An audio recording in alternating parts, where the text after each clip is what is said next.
What's a guy like you doing in a suit? Stole it. Detective Marcus Kane's voice cut through courtroom 4. He jabbed his finger at a black man in a navy blazer standing near the defense table.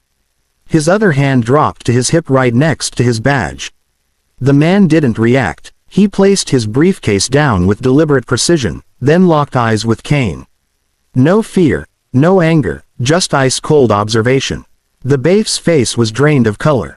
Kane smirked at Rodriguez. Look at this. No lawyer again. They never bring one. He raised his voice. Defense table. Sit now. Rodriguez grabbed Kane's arm. Marcus, stop. Kane jerked free. Stop what? The man wasn't a defendant. He was Judge James Carter. What happened next took 7 minutes to destroy a 15-year career. 6 hours earlier, Detective Kane was untouchable. 6 hours earlier, Detective Marcus Kane stood in courtroom 7 with the same confidence, the same posture, the same certainty that he would walk out victorious. He always did. The morning sun streamed through high windows. Kane straightened his tie as he approached the witness stand. 15 years on the force. Over 200 arrests, commendations lining his office wall. Prosecutors loved him. Defense attorneys feared him. Judges trusted him. Today's case was straightforward. Terrence Williams, 23, black, charged with possession with intent to distribute. Kane had arrested him 3 weeks ago during what he called routine patrol in a high-crime neighborhood. Prosecutor Davidson smiled as Kane settled into the witness chair. Detective Kane, please state your name and rank. Detective Marcus Kane, 15th Precinct, 15 years of service. How many arrests in your career? 247 as of last month. Judge Morrison, elderly and white with wire-rimmed glasses, nodded approvingly. Kane had testified before him dozens of times. Davidson continued. Describe the events of March 14th. Kane turned toward the jury.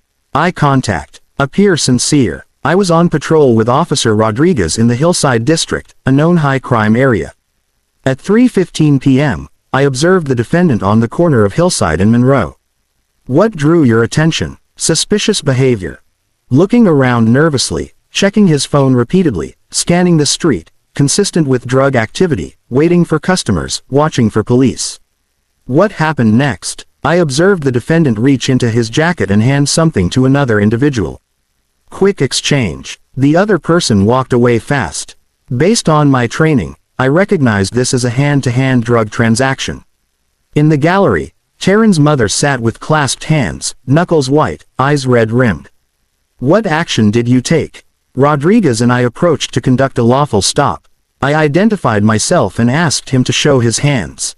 How did Mr. Williams respond? Kane's expression hardened. Immediately aggressive, started backing away, shouting, reached toward his pocket, the same pocket from the transaction. What did you do? I feared for my safety. When a suspect reaches for their pocket during confrontation, we assume they could have a weapon. I ordered him to the ground. When he resisted, I used necessary force. What did you find? A plastic bag containing approximately 30 grams of cocaine in his right jacket pocket. Also, $340 in small bills, consistent with drug sales. Davidson nodded. In 15 years, how many drug arrests?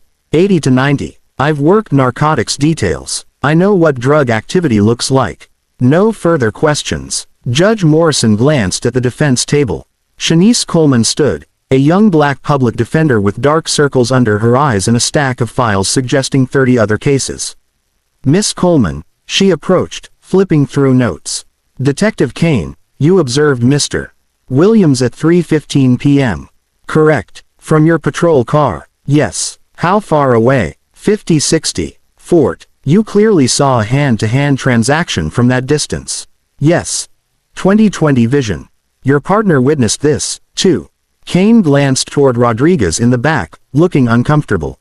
Yes. He corroborated my observations. Can we see your body camera footage? A flicker crossed Kane's face. Unfortunately, technical malfunction. The camera wasn't recording. A malfunction. Technology fails. It happens. How often does your camera malfunction? Objection. Relevance. Davidson stood, establishing credibility. Your Honor. Judge Morrison waved his hand. I'll allow it. Move along, Miss Coleman. Detective, Your body camera has malfunctioned 17 times in 2 years. The department average is 4. Can you explain that? Kane's jaw tightened. I'm in the field more than most. More patrol time means more equipment failure. I report every malfunction per protocol. You report them after arrests. That's when I discovered them. I check equipment before shifts, but issues develop during operations. Isn't it a policy to verify recording before enforcement actions? In ideal situations, but when responding to criminal behavior, you don't always have time. Officer safety comes first. Coleman paused. You said Mr. Williams was aggressive, very aggressive, but no video of this aggressive behavior. Correct. Due to malfunction. The photos show Mr. Williams with a broken nose, facial lacerations, bruising on both arms. That's necessary force. When a suspect resists, when they reach toward their pocket threateningly, we neutralize the threat quickly. Mr. Williams chose to resist. These are consequences. Did you seek medical attention? EMTs treated him at the scene.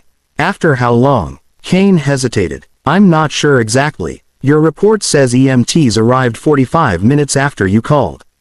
During that time, Mr. Williams was handcuffed face down on the pavement, bleeding. Correct. He was secured. Protocol. You said 3:15 p.m., but Officer Rodriguez's initial report says 3:30, a 15-minute discrepancy. Kane's composure cracked slightly. His eyes flicked toward Rodriguez. Officer Rodriguez was mistaken. I logged the time immediately. 3:15. You logged it immediately, but your camera wasn't working. I noted it in my memo book. Standard procedure. Can we see this memo book? I don't have it with me. Have you ever been subject to complaints regarding racial profiling? Davidson shot up. Objection. Irrelevant and prejudicial. Sustained. Ms. Coleman. Unless you have evidence of pattern behavior, I won't allow that line. Coleman had no firepower. Public defenders rarely did. No time for deep investigations. No resources for experts. No ability to subpoena buried complaint files. No further questions. Kane stepped down, confidence restored. He'd weathered worse. Coleman landed light jabs, nothing that would sway Morrison. Rodriguez testified next, less comfortable, shifting as Davidson walked him through the same narrative. When Coleman asked about the timeline, Rodriguez hesitated. I think around 3:15 or maybe 3:30. Kane stared at his partner with laser focus.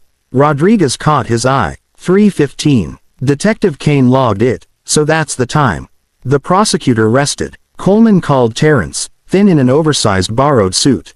He testified he'd been waiting outside his cousin's apartment for a ride to a job interview.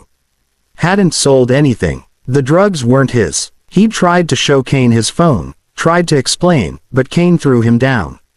When Terrence hit this round, he felt something in his pocket that hadn't been there before. A desperate story. Juries rarely believed such stories against decorated detectives. Judge Morrison called recess. He'd render a verdict after lunch. In the hallway, Kane loosened his tie. Another thug off the streets by the end of day, he told Rodriguez. Then we handle that situation in courtroom 4. Rodriguez shifted. Are you sure about that one? I heard. I'm always sure. Some police accountability hearing. Activists with nothing better to do. 20 minutes then drinks. There's been talk. Complaints piling up. Maybe.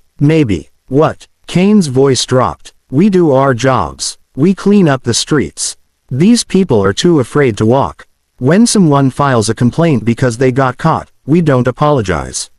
We show up. We testify. We win. Rodriguez nodded. He always did. What neither knew was that in courtroom 4, someone had been waiting 8 months. Someone who'd watched Kane's pattern from a federal bench and stepped down specifically to be here. Someone who'd reviewed every complaint, every buried report, every camera malfunction. Someone Kane had just humiliated without knowing who he was. Judge Morrison returned. In the matter of People versus Terrence Williams, this court finds the defendant guilty on all counts.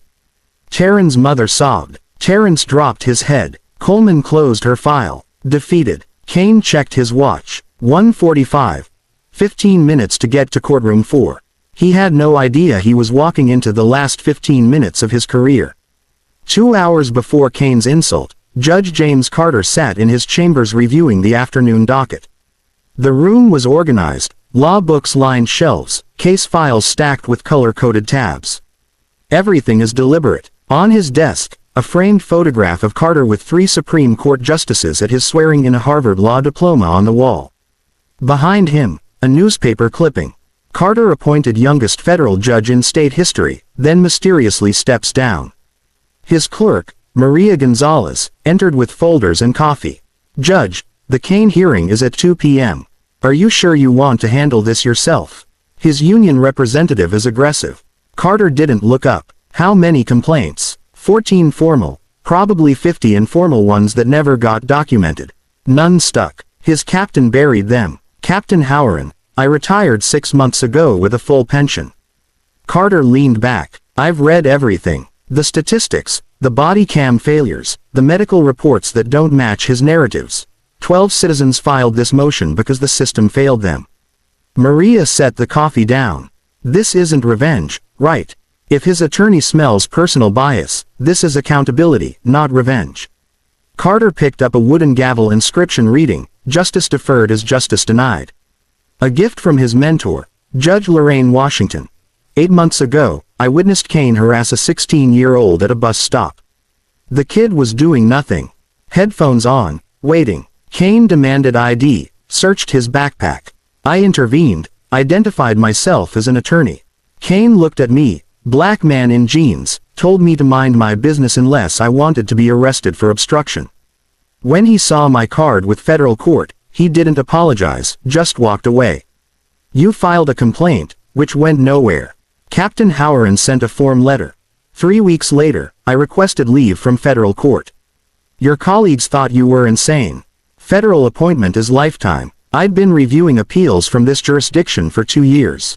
I saw a pattern. Cases overturned for evidence tampering.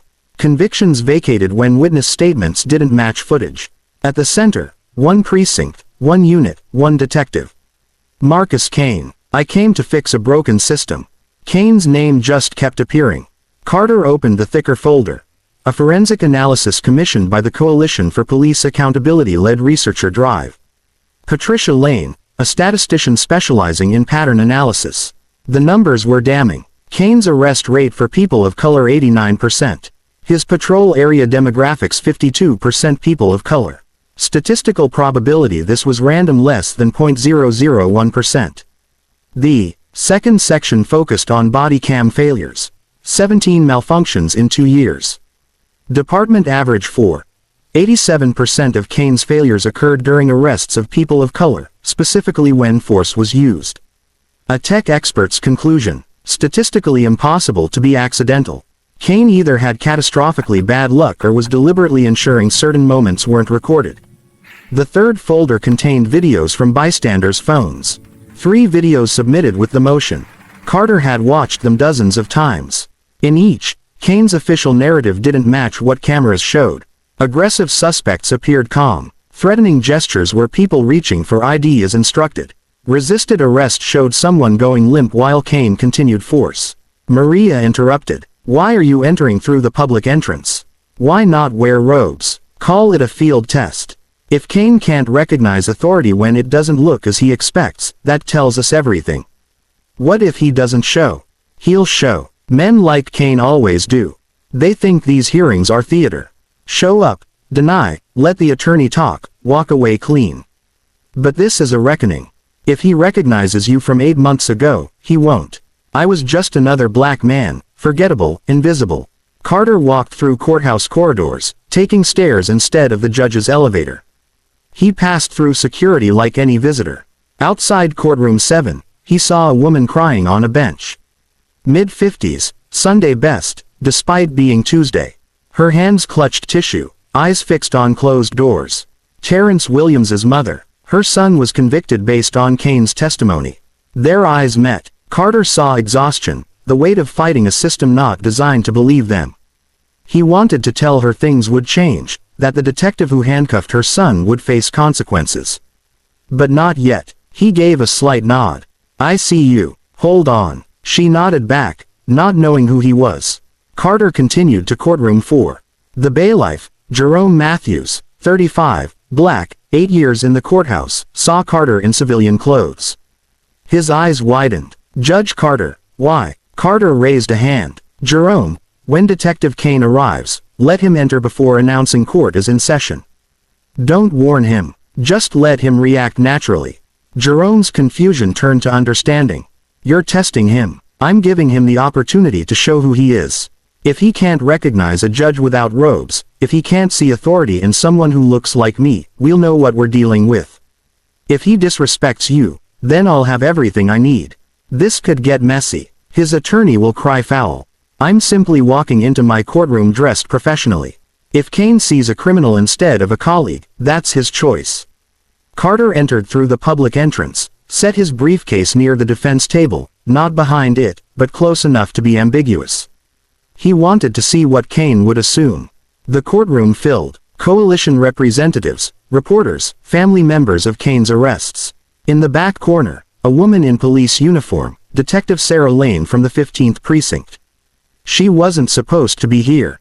Carter remained standing, reviewing documents.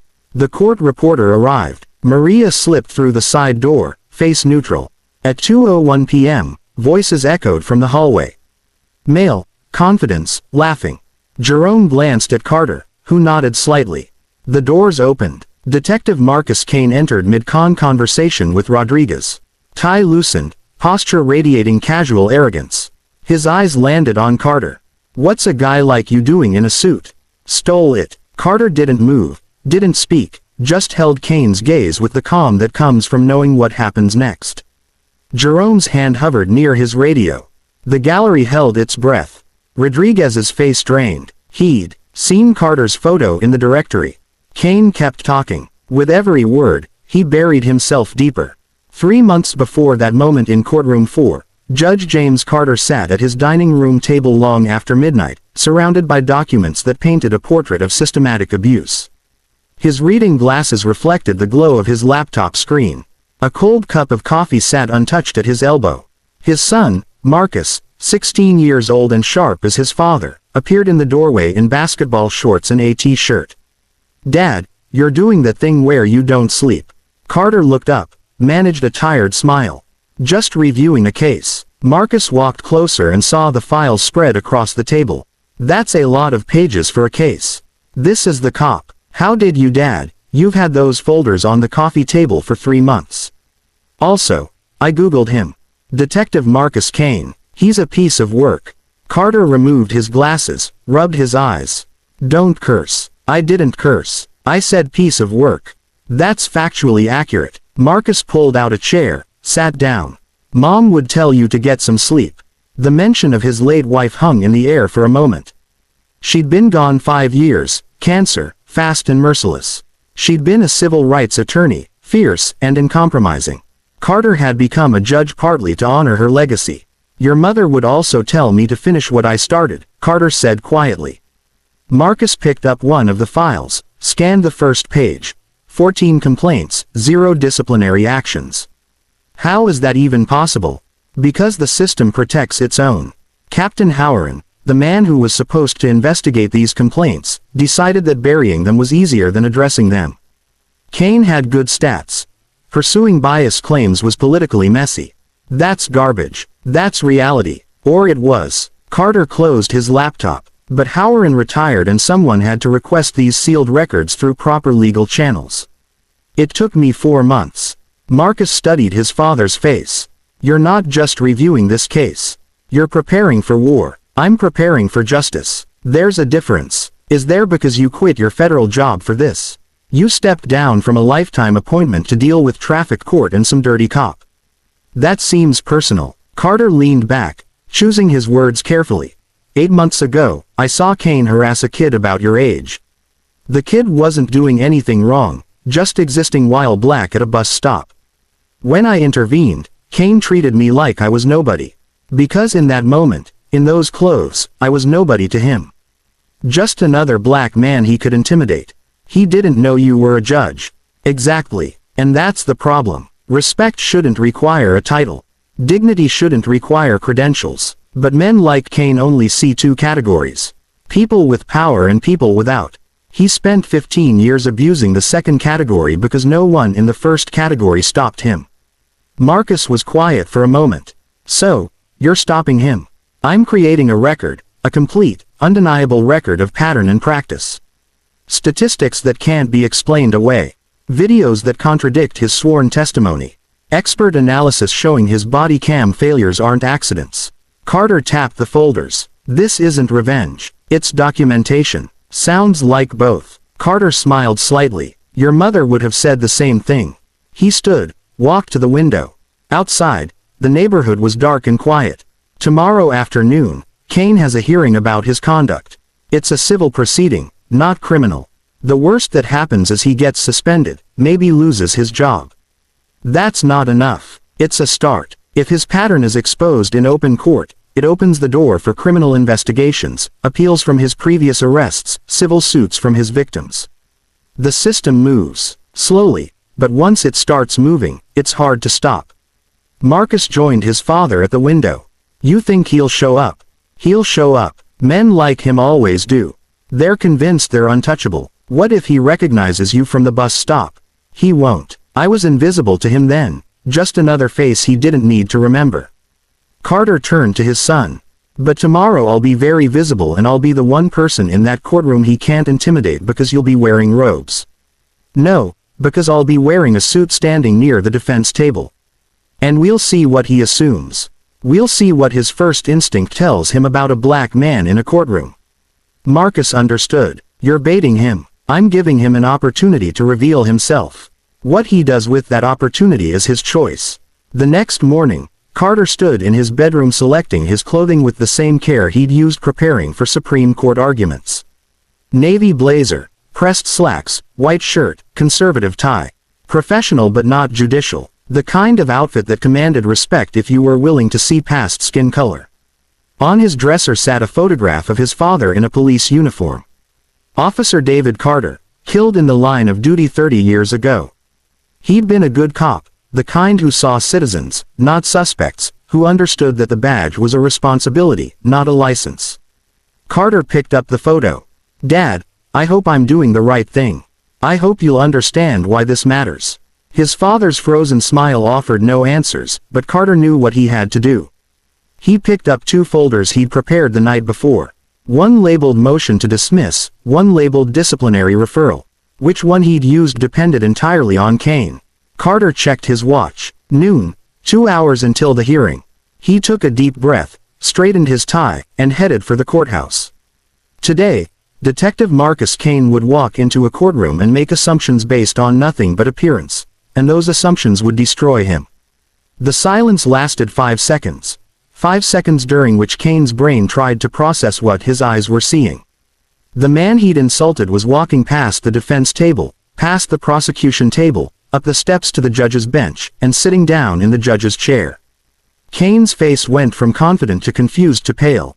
Rodriguez grabbed his arm, whispered urgently, Marcus, that's Judge Carter. Too late. Carter adjusted the microphone. Bailiff, please note for the record that Detective Marcus Kane entered this courtroom at 2:03 p.m. and immediately addressed this court with the following statement. He glanced at his notes. Quote, what's a guy like you doing in a suit? Stole it. End quote. Jerome spoke formally. Noted, Your Honor. Kane's attorney, Gerald Brennan, stood abruptly. Your Honor, Detective Kane clearly didn't recognize. Carter raised one hand. Brennan stopped. Mr. Brennan, we'll get to objections in due course. Sit down. Carter's tone was clinical. This hearing concerns Motion 2024 County Route 8847 filed by the Coalition for Police Accountability requesting judicial review of Detective K's arrest record and disciplinary history. Brennan remained standing. Given what just occurred, we move for immediate recusal. Motion denied. Sit down. You can't be both a aggrieved party and Mr. Brennan. I am not the aggrieved party. I am the presiding judge. Detective K's statement will be entered as evidence of his pattern of making assumptions based on race. Sit down or I'll hold you in contempt. Brennan sat. Kane looked like he wanted to sink through the floor. This court will now hear testimony regarding Detective Kane's pattern of discriminatory policing. Ms. Moore, proceed. Jasmine Moore stood. Black woman, early 40s, sharp gray pants suit. Former public defender, now executive director of the Coalition. Thank you, Your Honor. The Coalition presents 3 categories of evidence. She approached the laptop connected to the projection screen. First statistical analysis. A chart appeared. Clean, professional, undeniable.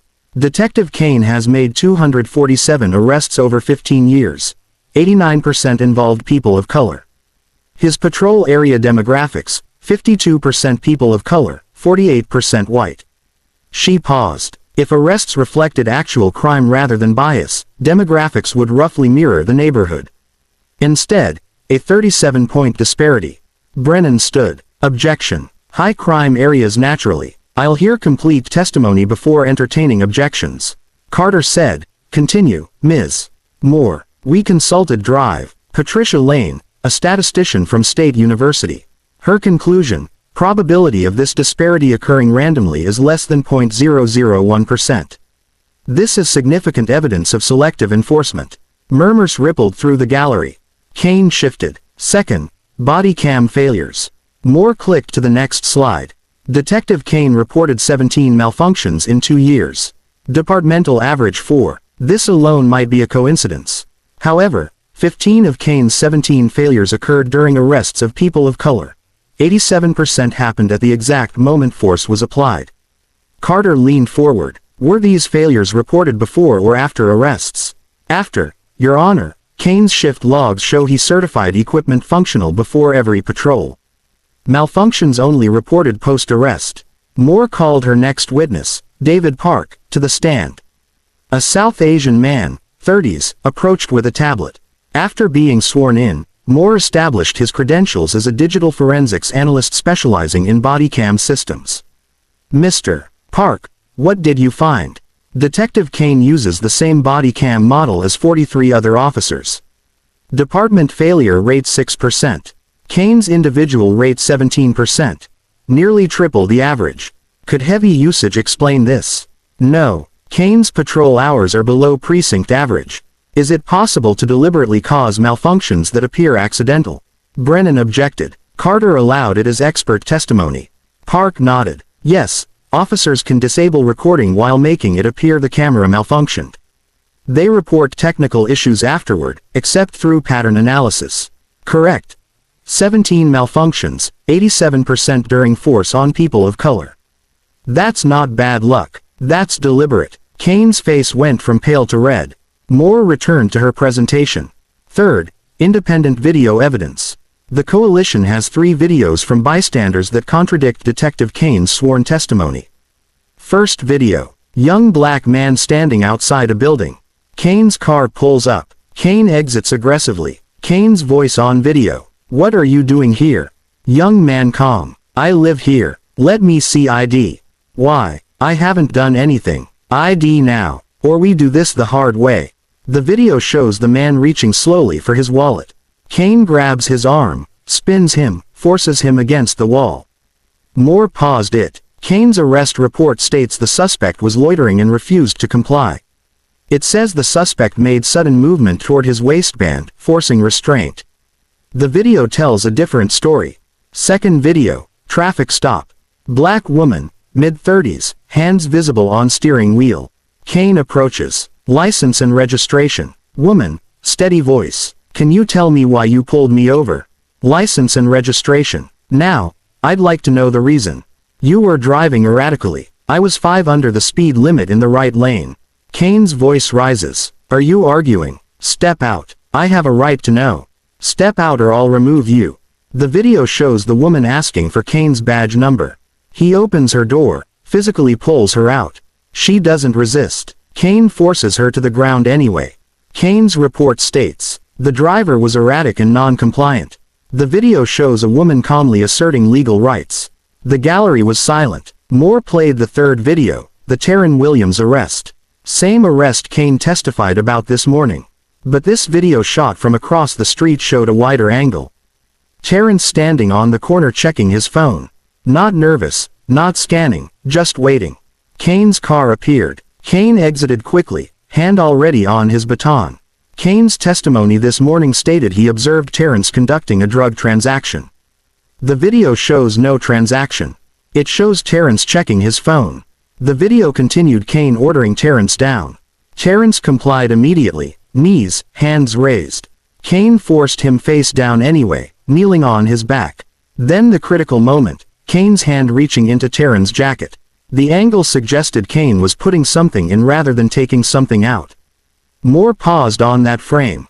This video was submitted 3 days ago. The person who filmed it was afraid initially, afraid of retaliation, of not being believed, but when they heard about this hearing, they found courage.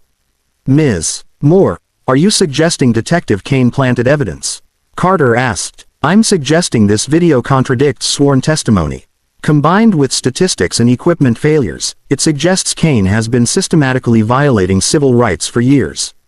Brennan found his voice. Your Honor, these videos are out of context. We'll hear your response in due course. Carter turned to Kane. Detective, you've been listening for 20 minutes to testimony about your arrest patterns, body cam failures, and videos contradicting your statements. Any response? Kane stood flushed. Your Honor, with respect, I've been a decorated officer for 15 years. I've put dangerous criminals behind bars. These statistics are cherry-picked to make me look bad. I follow protocol. I enforce the law. If people complied, none of this would happen. Sit down, Detective. Kane sat 15-minute recess. When we return, I'd like to hear from any other witnesses. Adjourned. The gavel came down. As people filed out, Kane approached the bench. Massive protocol violation. Brennan tried to stop him. You can't do this. Kane hissed, threatening. I see an agenda. You're not impartial. Carter, still seated, met his eyes. I'm what, Detective? Say it. The court reporter is still here. Kane caught himself. Stepped back. That's what I thought. 15 minutes. And Detective, step back behind the bar. You're not special here. Kane retreated, face masked with rage. The worst was yet to come. Court resumed 14 minutes later. The gallery had filled. Word spread through the courthouse that something extraordinary was happening. More reporters, more officers, more families who'd filed complaints that went nowhere. Brennan stood immediately. Your Honor, we renew our motion for recusal. Your reaction to Detective Kane's greeting shows personal bias. Motion denied. Would you like to know why? You can't be both the offended party and the judge. I'm not the offended party.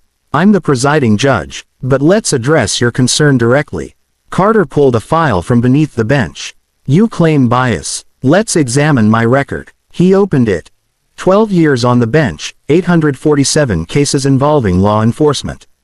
I've ruled in favor of police in 64% of justified force cases. I've dismissed frivolous complaints. I've sentenced cop killers to maximum terms. Shall I continue? Brennan hesitated. Your Honor, that's exactly the point. You claimed bias. I'm proving I'm pro-law enforcement. I'm anti-corruption. If you can't distinguish between the two, that's your problem, not mine. The gallery stirred. Counselor, do you know where I worked before this appointment? No, Your Honor. Federal District, Court, Civil Rights Division. Each word landed with precision. Before that, 6 years with the Department of Justice, prosecuting police misconduct under Section 1983. Before that, I clerked for Justice Sonia Sotomayor. I authored a brief that reformed use of force standards in 3 states. Brennan's face went slack. I literally wrote the manual on identifying discriminatory policing patterns. It's used in 7 states for training internal affairs. So when you suggest I'm biased, what you're actually saying is that I'm qualified. Exceptionally qualified. Scattered applause. Carter's gavel came down once. Order. But he allowed the moment. Kane looked like he'd been punched. Let's also address why I'm here. 8 months ago, I left federal court for this municipal appointment. My colleagues thought I was insane. Federal is lifetime. Municipality is traffic violations. He paused, looking at Kane. But I requested this assignment. For 2 years, I'd reviewed appeals from this jurisdiction, cases overturned for evidence tampering, convictions vacated, camera failures during force incidents, all centered on one precinct, one detective. Absolute silence. I didn't come here to target you, Detective. I came to fix a broken system. You're just the most obvious symptom. Carter remained calm. Motion denied. Sit down. A voice from the gallery. Your Honor, may I address the court? Detective Sarah Lane stood white, mid-30s, in uniform from the 15th precinct. You're not on the witness list. I know, but I need to say something. Carter nodded. Approach. Chen walked to the well facing Kane. I've worked with Kane for 4 years. I filed 2 complaints for racial profiling and excessive force. Both were buried by Captain Howren. I was told if I pursued them, I'd face retaliation. Never make detective desk duty forever. Her voice shook but continued. I'm here because I've watched Kane target people for being black, for driving nice cars, for wearing suits, for existing. I've watched him lie in reports. I've watched him plant evidence. And I've watched the system protect him. Kane half rose. That's a lie. Sit down, Carter said sharply. Chen turned to Carter. When I heard you'd taken this case, I looked up your record. Your DOJ prosecutions. I knew if anyone could stop him, it was you. Everything in those videos, those statistics, it's all true.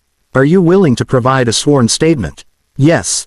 And I have documentation, copies of my complaints before burial, text messages from other officers, audio from my body cam I saved before it could be lost. She pulled out a flash drive. It's all here. The gallery erupted. Brennan looked ill. Kane went ashen. Carter accepted the drive. We'll review all the evidence. Detective Lane, you'll be contacted for formal testimony. He turned to Brennan. Do you still believe I'm unqualified? Brennan said nothing. Then we'll proceed. Detective Kane, take the stand. Kane looked at Brennan, who reluctantly nodded. As Kane stood, his hands trembled. For 15 years, he'd been the one asking questions, the one in control, the one everyone believed. Now, the person asking questions had written the manual on dismantling officers exactly like him. Kane took the witness stand like a man walking to his execution. He raised his right hand, swore to tell the truth, and sat down. His confidence, so absolute just an hour ago, had evaporated. Carter didn't rush. He let the silence build, flipping through notes with deliberate calm. When he finally looked up, his voice was almost conversational. Detective Kane, when you entered this courtroom today, what did you see? Kane swallowed. Your Honor, I made a mistake. I apologize. That wasn't my question. What did you see? I saw someone near the defense table. No. What did you see before that? Before. Location. Before context. What was the first thing you saw? Kane's jaw tightened. A black man. And you assumed. I assumed incorrectly. You assumed a black man in a courtroom must be a defendant. Why? Brennan stood. Objection. Relevance. Overruled. This goes to pattern and practice. Answer. Detective. Kane shifted. It was a mistake. You were near the defense table. I was 10 feet from the defense table carrying a briefcase in professional attire. But you saw my skin first. You saw my skin only. Correct. The courtroom was silent. Detective. Yes. Carter pulled up Kane's arrest records on the monitor. Of your 247 arrests, how many involved individuals in professional attire? I don't have that memorized. I do. 7. All 7 were people of color. None were white. In 5 cases, charges were dropped for lack of evidence. Do you see a pattern? That's cherry picking, is it? Carter's voice remained even. Let's look at your own words. He displayed arrest reports on screen. Report 202,147,893. Suspect dressed too well for the neighborhood. Report 2022-12-04. Wearing expensive jewelry inconsistent with area demographics. Report 202,356,021. Acting suspicious in business attire. He paused. What is suspicious about business attire? Those were high crime areas. So, black people in suits in black neighborhoods are suspicious. Explain that logic. Kane had no answer. Carter continued. Let's examine your language patterns. In arrests of black suspects, you use aggressive, non-compliant, threatening. In arrests of white suspects in similar situations, confused, incooperative, agitated. Why does aggression look different depending on skin color? I describe what I observe. Do you describe what you expect to see? Carter displayed side-by-side reports. Same circumstances. Traffic stop, verbal disagreement, minor resistance. The black suspect's report used violent confrontation. The white suspect's report used minor altercation. Kane shifted uncomfortably. Detective, how many formal complaints for racial bias have been filed against you? I don't know exactly. 14 formal, 53 informal, but none resulted in discipline. Do you know why? Because they were baseless. No, because Captain Howard refused to forward them to internal affairs. I have his sealed deposition. Would you like me to read it? Kane's face wrinkled. I don't need to hear. Captain Howard admitted he buried complaints because you had good stats and pursuing biased claims was politically messy. He prioritized arrest numbers over civil rights, and you benefited from that protection. Carter leaned forward. Detective Lane stood in this courtroom and testified she filed complaints that were buried. She said you plant evidence. She said you target people based on race. She's risking her career to tell the truth. Why would she do that if you're innocent? She has a grudge. A grudge or a conscience? Carter's voice cut like a knife. Let's talk about Terrence Williams. This morning you testified under oath that you observed him conducting a drug transaction. The video shows him checking his phone. You testified he reached for his pocket aggressively. The video shows him raising his hands in compliance. You testified drugs were in his pocket. The video shows your hand going into his pocket at an angle suggesting placement, not retrieval. That video doesn't show. It shows enough. Combined with your pattern of body cam failures during arrests of people of color, combined with your statistical anomaly, combined with your language patterns, it shows exactly what you are. Kane stood. What am I? I'm a cop who does his job. Sit down. I clean up streets while people like you. Carter's gavel came down hard. Sit down now. Kane sat trembling with rage. You're not a bad cop because you made mistakes, detective. You're a bad cop because you made choices. Again and again, you chose to see threats where there were citizens, criminals where there were people, and the system protected you until you finally disrespected someone who had the power to stop you. Carter closed his file. No further questions. The witness may step down. Kane returned to his seat. Defeated. The pattern wasn't hidden anymore. It was exposed for everyone to see. Carter called a brief recess. When court resumed, the tension was palpable. The gallery was packed. Standing room only. Carter adjusted his microphone. This court has reviewed extensive evidence of a pattern of discriminatory policing by Detective Marcus Kane. The evidence includes statistical analysis, independent witness testimony, video documentation, and Detective Kane's own words. He paused. The question before this court is not whether Detective Kane is racist in his heart. I'm not a mind redator. The question is whether his actions, his patterns, his choices demonstrate discriminatory policing in violation of civil rights statutes and departmental policy. Carter looked directly at Kane. The answer is unequivocally yes. A murmur rippled through the gallery. First, statistical analysis. Detective Kane's arrest rate shows 89% people of color in an area that's 52% people of color. The probability of this occurring randomly is less than 0.001%. This is intentional targeting. Brennan started to stand. Carter raised a hand. Counselor, I'm rendering my decision. You'll have an opportunity to appeal. Second, the body cam failures. 17 malfunctions when the department averages 4. 87% occurred during force on people of color. Expert testimony established this cannot be accidental. It suggests deliberate evidence suppression. Carter pulled up the video evidence. Third, independent videos. 3 recordings that contradict Detective Kaw's sworn testimony. A young man described as loitering was standing outside his own home. A driver described as erratic was asserting her legal rights. Terrence Williams, described as conducting a drug transaction, was checking his phone. He paused on the frame of Kane's hand in Terrence's pocket. This raises serious questions about evidence planting. Combined with equipment failures at critical moments, it suggests deliberate manufacturing of probable cause. Fourth, language analysis. Kane describes black suspects as aggressive, threatening, violent, while describing white suspects identically as confused, incooperative, agitated. This demonstrates bias in perception based on race. Finally, Detective Lane's testimony. A fellow officer risked her career to testify about Kane's misconduct and systematic protection of his behavior, corroborated by Captain Howard's sealed deposition, admitting he suppressed complaints because pursuing them was politically messy. The courtroom was silent. Based on this evidence, this court makes the following orders. Carter's voice became formal. Detective Marcus Kane, you are hereby suspended from duty without pay, effective immediately pending full internal affairs investigation.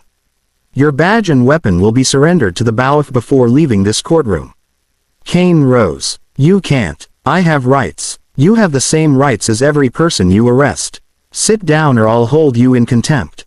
Kane sat face burning. Second, this court orders a complete audit of all cases involving Detective Kane for potential wrongful convictions.